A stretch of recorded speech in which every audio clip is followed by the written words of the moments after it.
Hello, class. Today, for my persuasive speech, I'm going to talk about the subject of whether or not college football players should be paid and college athletes in general. Currently, right now, that the NCAA says that college players are not to receive any benefits, whether financial or monetary, material wise, or added benefits outside of what their athletic scholarship gives them. I'm going to be arguing for why college football or any college athlete should be paid. The biggest one, the biggest reason is that there's so much money made by college sports, by these athletes who are not getting compensated properly for what they're doing to make this money for the NCAA, the athletic conferences, and the specific institutions that they play for. College football specifically brings in hundreds of millions, if not billions of dollars in TV rights, sponsorship deals, merchandise sales, ticket sales, everything. Currently, the University of Michigan brings in north of $85 million a year, just specifically from their football team.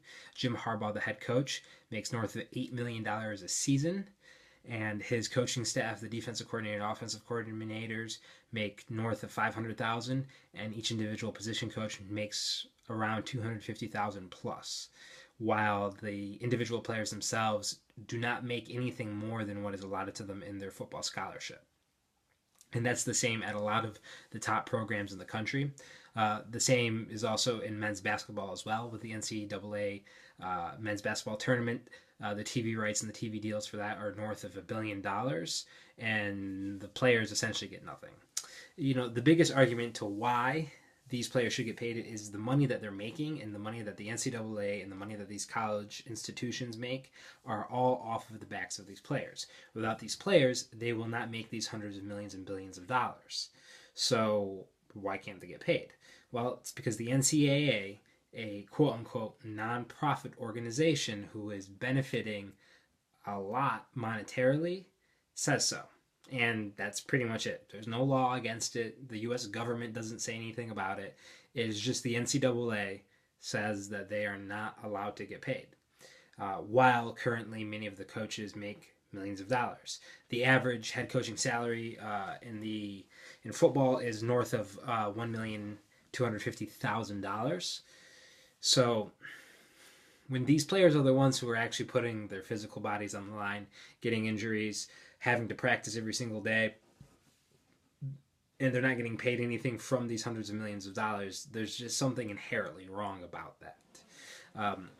Another kind of major reason why they should get paid is that when you give these student athletes pretty much nothing, and then they make it into the NFL or the NBA or whatever it is, and then now they're making millions and millions of dollars. Well, they've gone from not making any income whatsoever to now making millions of dollars. So when you do that to a 23-year-old kid, 24-year-old kid, his natural instinct is just going to spend all of it.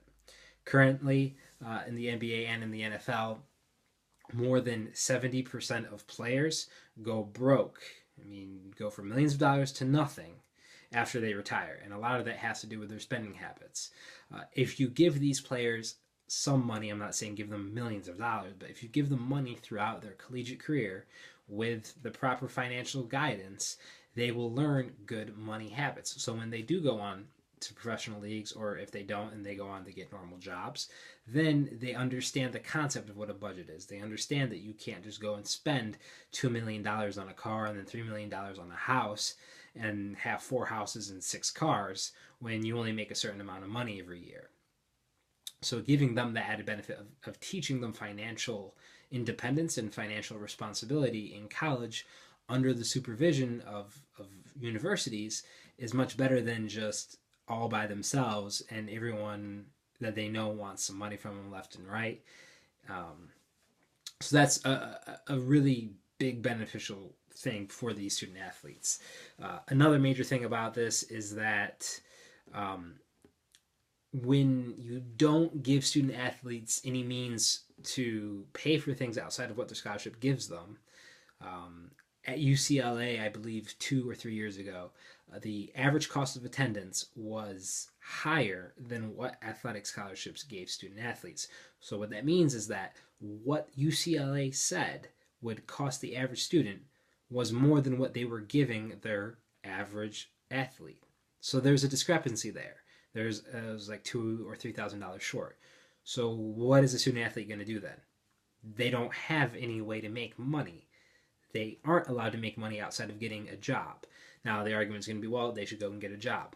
However, when these student athletes are pretty much spending more time on their sport than they are even on school themselves, there is no time left in the day for them to actually be able to go and get a normal job to be able to pay for that difference. Some people say, yeah, they should take loans. That is an option. However, why should they take loans when the university and their coaches and everybody else is making millions of dollars off their backs? That's something that should be given to them. There's the famous example from when the UConn men's basketball team went on to win the national championship in basketball. Your star player even referenced to the point where if they had a late practice and the dining facilities on campus were closed before their practice finished, well, tough luck. They couldn't go and get food from the campus dining facilities because they were closed. And they can't obviously skip practice because, well, that's what they're there to do at the university, is to play basketball. And when you don't give them any extra money, they can't just go off campus and buy food. Some of them could, because I'm sure their parents are able to give them some money. But for the players that don't have parents that are able to afford them that kind of money, then what are they supposed to do? And again, their head coach probably made $2-3 million a year. That university probably made millions and millions of dollars off of their team winning the national championship in basketball, and half of their players are left without meals because they're at practice. An NCAA survey actually even showed that many student athletes report that they spend more time participating in their sports, so that's practice, travel, and then actual playing in the games themselves. They spent more time collectively with their sport than they did even at school and working on school stuff. So you can't even make the argument that they're there to be student athletes. They're really athletes first and then students. So when they don't even have enough time to spend on being students, where are they going to find the time to do anything else? They're athletes first and then students. So when you compile all those together, the billions and billions of dollars that are made off of student athletes, like the game that was just played this last Saturday between Michigan and Ohio State, it had a TV rating of over 10, which is absolutely astronomical. I'm sure ABC and ESPN made millions of dollars off that game. And every single player on that field who provided the entertainment for all of us are only getting paid their athletic scholarship, which isn't even enough to cover the cost of tuition or the cost of attendance. Then there's something morally and abhorrently wrong with that. So that's the argument to why we should pay student athletes more than what they get in their scholarship. Thank you and have a great night.